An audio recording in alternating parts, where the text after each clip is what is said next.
Putin on notice ahead of tomorrow's high-stakes summit if he does not agree to end the war in Ukraine once and for all. Will Russia face any consequences if Vladimir Putin does not agree to stop the war after your meeting on Friday? Yes, they will. Yeah. What will the consequences There will be be? consequences. Sanctions, tariffs? There will be, I don't have to say, there will be very severe consequences. The president agreeing to red lines in tomorrow's talks and is already eyeing a second meeting with Zelensky in attendance. So White House Press Secretary Karoline Leavitt, who's making the trip up to Alaska, joins us now. Caroline, when the president, great to see you. When the president says there'll be consequences, if there isn't enough progress, roughly, how would you characterize progress to avoid consequences?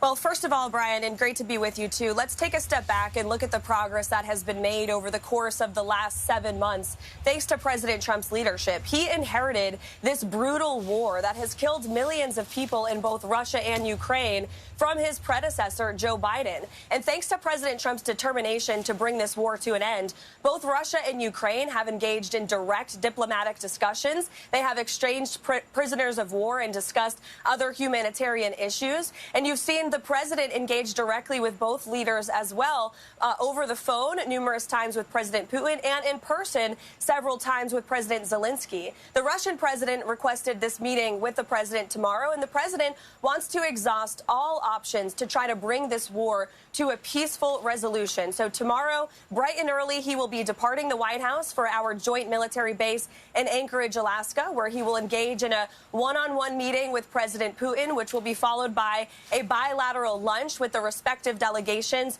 from both countries, and then a press conference. And so what comes after that meeting is up to President Trump, and that's part of the reason he is going. He has incredible instincts, and he wants to sit down and look the Russian president in the eye and see what progress can be made to move the ball forward to end this brutal war and to restore peace. You know, Caroline, he secured that trade deal with Europe to buy energy from America and not from Russia. He slapped a 50% tariff on India because they were buying oil from Russia. He sent weapons to Ukraine. He's doing all this to try to get Putin to end this war. What could be the next step? I know that the president didn't give us examples, but what could be the next step to make them, to really squeeze them so that they lose even more money and they have no choice?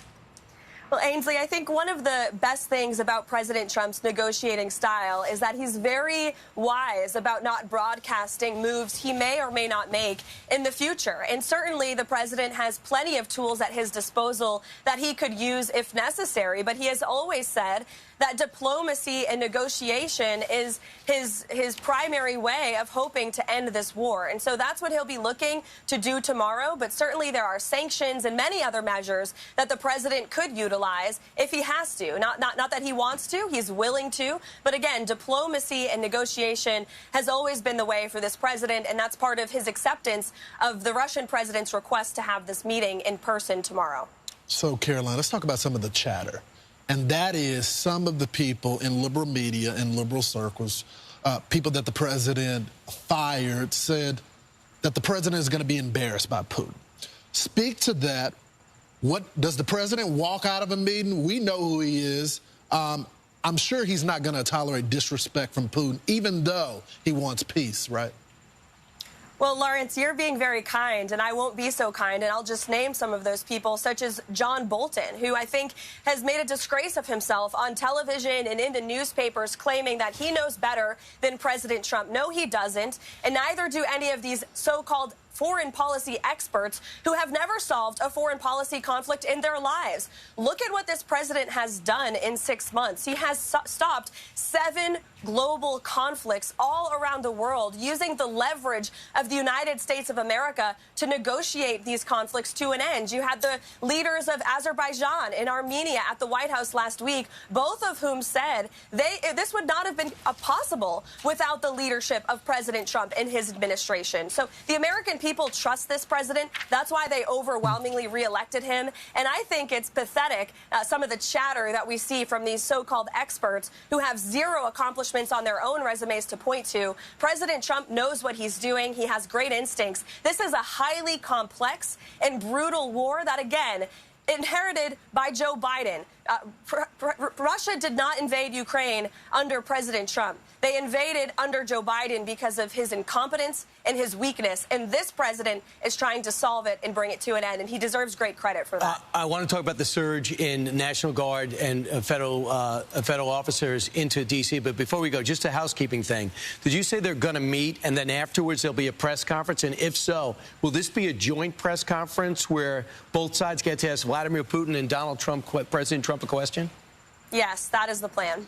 Wow. Okay, just moving on to the national, which you guys have done in Washington, D.C. Would these 100 arrests have happened with just the D.C. police and Park police? Was there something about the president's surge that brought those arrests?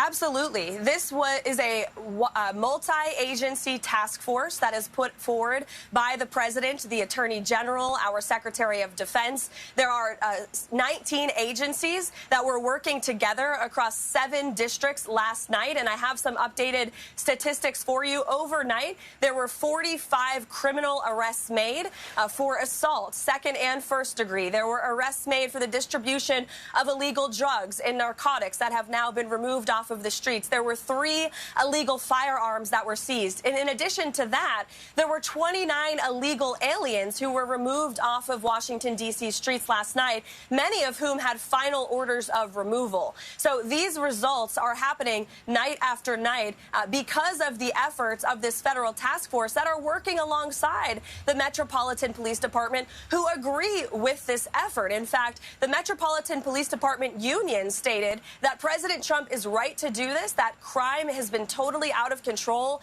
in the city. And the residents of Washington, maybe not the journalists because they don't want to admit President Trump is right, who live here, but the residents agree. According to a Washington Post poll, 65% of D.C. residents say that crime is a very serious problem in the District of Columbia. And while Democrats want to rant and rave and coddle criminals, President Trump wants to put them behind bars. And that's what this task force is focused on doing for the next 28 days. Karoline, I know that the president can do this for 30 days if he notifies the right committees in Congress, which he did. There were some stories the Democrats were spreading the narrative. We don't need the National Guard in there because crime has gone down around 30%, 26%, I think, this past year, and 35% the year before that. And then we heard those numbers might be inaccurate. They might be false. And some people were let go or they were suspended, right, Brian, from their jobs because of it. Can you clear that up for us? Are those numbers correct?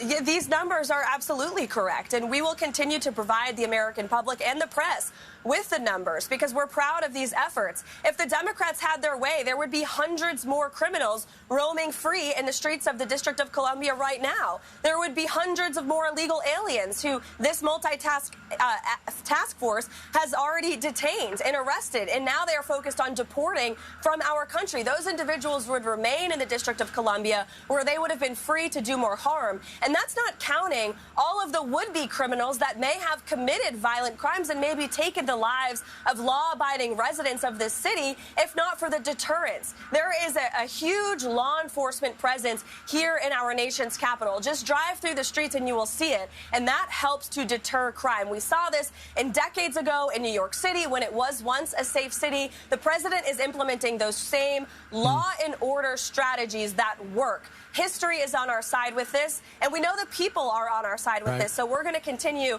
to enforce our nation's laws. Yeah, Governor Hochul put the National Guard into the subways. No one really objected to that here. Thanks so much.